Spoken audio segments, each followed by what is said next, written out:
ನಮಸ್ಕಾರ ನನ್ನೆಲ್ಲ ಬಂಧುಗಳಿಗೆ 30 ದಿನ 30 ಶರಣರ ಬಗ್ಗೆ ತಿಳಿದುಕೊಳ್ಳತಕ್ಕಂತಹ ಸಂಕಲ್ಪನ ನಾವು ಮಾಡ್ತಾ ಇದ್ದೀವಿ. ಇವತ್ತು ನಾವು ಗೊಲ್ಲಾಳೇಶ್ವರ ಬಗ್ಗೆ ತಿಳಿದುಕೊಳ್ಳೋಣ. ಗೊಲ್ಲಾಳೇಶ್ವರರು 12ನೇ ಶತಮಾನದಾಗ ಗೊಲಗೇರಿ ಅಂತಕ್ಕಂಥ ವಿಜಯಪುರ ಜಿಲ್ಲೆಯ ಒಂದು ಗ್ರಾಮದೊಳಗೆ ಜನಿಸ್ತಾರೆ. ಮೂಲತಃ ಅವರು ಹಾಲು ಮತ ಸಮಾಜದಲ್ಲಿ ಹುಟ್ಟಿದ್ರಿಂದ ಅವರು ಕುರಿಯನ್ನು ಮೇಯಿಸ್ತಕ್ಕಂಥ ಕೆಲಸವನ್ನು ಮಾಡ್ತಿರ್ತಾರೆ. ಒಂದು ದಿನ ಅವರು ಕುರಿ ಮೇಯಿಸ್ತಿರ್ಬೇಕಾದ್ರೆ ಶ್ರೀಶೈಲಕ್ಕೆ ಆ ಊರಾಗಿನ ಬಹಳ ಜನಗಳು ಹೊರಡ್ತಾರೆ.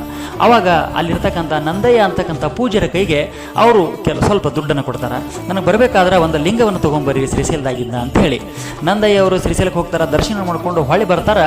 ಹೊಳ್ಳಿ ಊರು ಸಮೀಪ ಬಂದಾಗ ಅಲ್ಲಿ ಗೊಲ್ಲಾಳ ಅಂತಕ್ಕಂಥ ಹುಡುಗ ಮತ್ತು ಕುರಿ ಮೇಯಿಸ್ತಿರ್ತಾನೆ. ಅವನನ್ನು ನೋಡಿದ ತಕ್ಷಣ ಅವ್ರಿಗೆ ನೆನಪಾಗ್ಬಿಡುತ್ತೆ, ಯಪ್ಪ ಹುಡುಗ ನನಗೆ ಲಿಂಗ ಥರ ರೊಕ್ಕ ಕೊಟ್ಟಿದ್ದ, ನಾನು ತರಲಿಲ್ಲ ಅಂತ ಅನ್ನಕತ್ತು. ಆಗ ಅವರೊಂದು ಏನು ವಿಚಾರ ಮಾಡ್ತಾರೆ, ಹುಡುಗ ಬೇಜಾರು ಮಾಡ್ಕೊತಾನೆ ಲಿಂಗ ತಂದಿಲ್ಲ ಅಂತಂದ್ರೆ ಅಂತೇಳಿ ಒಂದು ಕುರಿ ಹಿಕ್ಕಿ ತೆಳಗೆ ಬಿದ್ದ ಕುರಿ ಹಿಕ್ಕಿಯನ್ನು ತೊಗೊಂಡು ಒಂದು ಅರಬ್ಯಾಗ ಕಟ್ಟಿ ಅವ್ರ ಕೈಯಾಗ ಕೊಡ್ತಾರೆ. ನೋಡಪ್ಪ, ಇದು ಬಹಳ ಮಹತ್ವದ ಲಿಂಗ ಐತಿ, ಇದನ್ನು ಮನೆಯಾಗಿಟ್ಟು ಪೂಜೆ ಮಾಡಬೇಡ, ನೀನು ಒಯ್ದ ನಿಮ್ಮ ತಿಪ್ಪಿ ಒಳಗೆ ಹುಗಿದು ದಿನಾಲು ಇದಕ್ಕೆ ಹಾಲನ್ನು ಹಾಕಿ ಪೂಜೆಯನ್ನು ಮಾಡ ಅಂತ ಹೇಳ್ತಾರೆ ಅವರು. ಅವ್ರು ಹೇಳಿದ ಪ್ರಕಾರ ಗೊಲ್ಲಾಳ ಅದನ್ನು ತಿಪ್ಪಿ ಒಳಗೆ ಹುಗಿದು ಬಿಡ್ತಾನೆ. ದಿನ ಅದಕ್ಕೆ ಹಾಲನ್ನ ಎರಿತಾ ಇರ್ತಾನೆ. ಒಂದಿನ ಅವರಪ್ಪ ಅದನ್ನು ನೋಡಿಬಿಡ್ತಾನೆ. ಏನೋ ಗೊಲ್ಲಾಳ ಏನು ಮಾಡಕತ್ತಿ ಅಲ್ಲಿ ಅಂತಂದಾಗ, ಇಲ್ಲಪ್ಪ ಇಲ್ಲಿ ಲಿಂಗ ಐತಿ ಅಂತ ಹೇಳ್ತಾನೆ ಅವನು. ಹಂಗಾದ್ರೆ ಎಲ್ಲೈತಿ ಲಿಂಗ ಅಂತೇಳಿ ಅಗದು ನೋಡ್ಲಿಕ್ಕಾಗಿ ಅಲ್ಲಿ ದೊಡ್ಡದೊಂದು ಉದ್ಭವ ಮೂರ್ತಿ ಲಿಂಗ ಹುಟ್ಟಿಬಿಟ್ಟಿರ್ತದೆ. ಅವನ ಮುಗ್ಧ ಭಕ್ತಿಗೆ ಶ್ರೀಶೈಲ ಮಲ್ಲಿಕಾರ್ಜುನ ಒಲಿದು ಬಂದು ಅವನ ತಿಪ್ಪಿಯೊಳಗೆ ಹುಟ್ಟಿ ಬರ್ತಾನೆ. ಈ ವಿಷಯ ಗೊತ್ತಾಗ್ತಿದಂತೆ ನಂದಯ್ಯನವರು ಕೂಡ ಅಲ್ಲಿಗೆ ಬರ್ತಾರೆ. ಅವರು ಕೂಡ ಗಾಬರಿ ಆಗ್ತಾರೆ.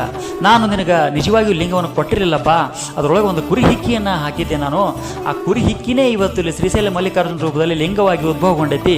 ನೀನು ನಿಜವಾಗಲೂ ದೊಡ್ಡ ಶಿವಶರಣ ಅಂತೇಳಿ ಅವನನ್ನು ಹಾಡಿ ಕೊಂಡಾಡ್ತಾರೆ.